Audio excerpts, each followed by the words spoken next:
जम्मू कश्मीर में अक्सर नौजवान ये सवाल पूछते हैं कि किस विभाग में लगें, कहाँ नौकरी करें, जहाँ पर हमारी प्रमोशंस जल्दी हों और हम लोग भी एक अच्छी पोजीशन पर जाकर रिटायर हों। आप स्कूल एजुकेशन विभाग में लगते हैं तो आपके 35 साल हों या आपकी 30 साल की सर्विस हो, वो सारी की सारी सर्विस आपकी खत्म एसओ लेवल पर, या अगर बहुत ज्यादा कोई आप कमाल के अफसर हैं या कोई रिजर्वेशन का कोई बेनिफिट आपको है तो थोड़ा सा आप और अंडर सेक्रेटरी लेवल तक चले जाएंगे। उससे ऊपर जाने की आपकी प्रोबेबिलिटी और आपकी पॉसिबिलिटी लगभग जीरो के बराबर। आप स्कूल एजुकेशन विभाग को ही देखें कि डायरेक्टर स्कूल एजुकेशन की पोजीशन पर विभाग में से, डिपार्टमेंट में से ही, प्रमोशन कोटा में से भी आप लोगों को डायरेक्टर स्कूल एजुकेशन लगा सकते हैं। लेकिन जम्मू कश्मीर की सरकार को कभी यह ख्याल नहीं आता कि विभाग से लोगों को उठाकर, डिपार्टमेंट से लोगों को उठाकर इस इंपॉर्टेंट पोजीशन पर बिठाया जाए और जो कानून कहता है उस कानून का पालन किया जाए। लेकिन एक डिपार्टमेंट ऐसा है जम्मू कश्मीर में जिस डिपार्टमेंट में आप अगर जूनियर लीगल असिस्टेंट लगते हैं आज से 25, 26, 27 साल पहले, तो आप सचिव के पद तक जा सकते हैं, आप सेक्रेटरी बन सकते हैं। आप अगर कॉन्ट्रैक्चुअल नहीं बल्कि लीव वैकेंसी, यानी एक शख्स छुट्टी पर गया है और आपको कामकाज करवाना है और आपके पास कोई मुलाजिम नहीं है, आप उस लीव वैकेंसी पर किसी को लगाते हैं और बाद में वो भी विभाग का सचिव बन जाता है। तो ऐसा एक डिपार्टमेंट आप तमाम नौजवानों को भी ढूंढना चाहिए जिस डिपार्टमेंट में आपकी तरक्की इतनी जल्दी होती है। मैं आपको बताता हूं, डिपार्टमेंट का नाम है लॉ डिपार्टमेंट। और लॉ डिपार्टमेंट में जिस तेजी के साथ लोगों की प्रमोशंस होती हैं और जैसे उनका राइज होता है, उसकी कोई मिसाल दूसरे किसी डिपार्टमेंट में नहीं मिलती। पुलिस में नहीं मिलती, वो ब्यूरोक्रेसी में भी आपको नहीं मिलेगी, वो आपको सिविल सर्विसेज में भी नहीं मिलेगी, वो सिर्फ और सिर्फ लॉ डिपार्टमेंट में आपको ये मिसाल मिलती। पिछले दिनों मैंने एक ट्वीट भी किया और मैंने कहा कि एक नौजवान जो 97-98 में इसी विभाग में हेड क्लर्क की पोजीशन पर अपॉइंट होता है, उसके बाद किसी भाई साहब ने यह भी कहा कि वो एक लेवल 6 के ऑफिसर हैं, अगर वो यहां पहुंच गए तो आपको उसमें क्या परेशानी है? कोई परेशानी नहीं, वो काबिलियत है उनकी कि वो वहां पहुंच गए। हमारी परेशानी ये है, सरकार एक, केंद्र शासित प्रदेश एक, लेकिन अलग अलग डिपार्टमेंटों में कानून अलग अलग। यानी आप बाकी किसी भी डिपार्टमेंट में हेड क्लर्क लगें, आप उस डिपार्टमेंट के सेक्रेटरी बन जाएं तो मेरिटोरियस सर्विस का अवार्ड जो हर साल सरकार देती है आपका बनता है। आप पुलिस विभाग में Jammu Kashmir public service commission से इम्तिहान क्वालिफाई करके डीवाईएसपी लगते हैं, लेकिन जम्मू कश्मीर के डीजीपी नहीं बन पाते। अरे डीजीपी छोड़िए, आप तो एडीजीपी की पोजीशन तक नहीं पहुंच पाते, और अगर आप पहुंच गए वो आपकी बहुत बड़ी किस्मत है। 1999 में जो नौजवान जम्मू कश्मीर पुलिस सर्विस में डीवाईएसपी लगे थे, साल 2025 में वो डीआईजी बने हैं, और उनमें से भी सभी नहीं बल्कि कुछ एक डीआईजी बने हैं, और उनके बहुत सारे साथी अभी भी इंतजार कर रहे हैं कि कब वैकेंसी हो आएगी और उस वैकेंसी के अगेंस्ट उन्हें भी डीआईजी प्रमोट किया जाएगा। यानी आप पुलिस सर्विस में होकर नहीं पहुंच सकते। अब आइए, आप अगर जम्मू कश्मीर एडमिनिस्ट्रेटिव सर्विस का हिस्सा है, जिला कमिश्नर लगने के लिए एक लंबा चौड़ा अनुभव आपके पास होना चाहिए, उसके बाद आप जिला कमिश्नर लगेंगे। स्पेशल सेक्रेटरी की पोजीशन पर होने के बावजूद आप डिपार्टमेंट के सचिव नहीं बन सकते, सेक्रेटरी नहीं बन सकते। लेकिन लॉ डिपार्टमेंट में आप हेड क्लर्क लगते हैं और आप इंचार्ज सेक्रेटरी बन सकते हैं। और सिर्फ इतना ही नहीं, बल्कि यहां तक सूरत हाल है, क्योंकि हमें यह कहा गया था ना 5 अगस्त 2019 के बाद जम्मू कश्मीर में बदलाव आया है और अब मेरिट और कैपेबिलिटी की बुनियाद पर ही लोगों को नौकरियां मिलेंगी। अब मेरिट और कैपेबिलिटी की बुनियाद पर ही लोग अलग अलग पोजीशंस पर पहुंचेंगे। अब सिफारिश नहीं होगी। अब किसी की सिफारिश पर या किसी एक ताकतवर लीडर किए डीओ के ऊपर किसी को किसी इंपॉर्टेंट पोजीशन पर कोई ईमानदार और अपराइट ऑनेस्ट ऑफिसर किसी को किसी पोजीशन पर भेज दे, अब ये मुमकिन नहीं है। मगर ये सब किस्सा है, ये सब कहानी है। आप जितने मर्जी उतने अपराइट ऑफिसर हो, राजनीतिक दबाव आपके ऊपर काम करता है और उस राजनीतिक दबाव के चलते आप वही करते हैं जो राजनेता आपसे कहने को करते हैं। मैं अब आपको ये मिसाल देने जा रहा हूं और मैं आपको, मेरे पास एक डॉक्यूमेंट भी है छोटा सा। लॉ डिपार्टमेंट में एक ऑफिसर है, उनका नाम है मुजफ्फर वानी। एक और ऑफिसर है अब्दुल रशीद फयाज, शायद रिटायर होने वाले। ये पीएससी से कंफर्म्ड ऑफिसर्स हैं, अंडर सेक्रेटरी लगे और अंडर सेक्रेटरी लगने के बाद सेक्रेटरी के पद तक इन लोगों ने राइज करा। लेकिन इनमें से एक ऑफिसर को हटाया जाता है और हटाया इसलिए जाता है क्योंकि एक और ऑफिसर को इस बुनियाद पर कि उसके पास पार्लियामेंट्री और कानून की जबरदस्त जानकारी है, उसे वहां पर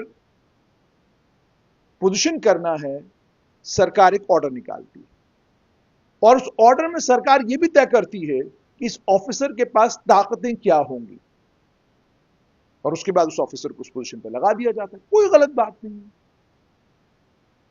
कोई बड़ा मसला नहीं है जी।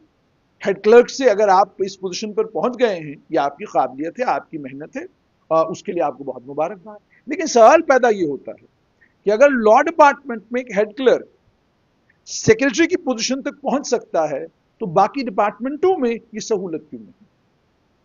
बाकी खास तौर पे एजुकेशन डिपार्टमेंट के वो क्लर्क जिनकी क्वालिफिकेशन MA PhD, वो क्लर्क जो सिर्फ MA PhD नहीं बल्कि LLB करके, वो बेचारा मास्टर, वो बेचारा टीचर, वो बेचारा लेक्चरर, वो बेचारा सीनियर लेक्चरर जिसके पास शायद इन सचिव साहब से ज्यादा क्वालिफिकेशन है, वो डिपार्टमेंट के डायरेक्टर नहीं लग सकते। सेरिकल्चर डिपार्टमेंट, फ्लोरिकल्चर डिपार्टमेंट, अन्य कई और डिपार्टमेंट हैं जिन डिपार्टमेंटों में प्रमोशन करके आपको ऊपर एक आदमी को लाना है और उसे डिपार्टमेंट की जिम्मेदारी देनी, लेकिन आप देने के लिए तैयार नहीं।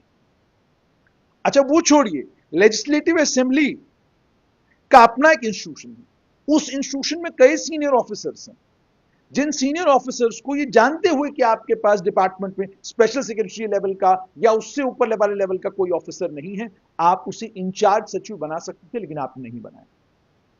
क्यों नहीं बनाया वो सरकार बेहतर जानती होगी। इसीलिए जब मैंने वो बात कही कि जो नौजवान अब इस सर्विस में आना चाहते हैं, मेरी आपसे गुजारिश है, लॉ डिपार्टमेंट में अगर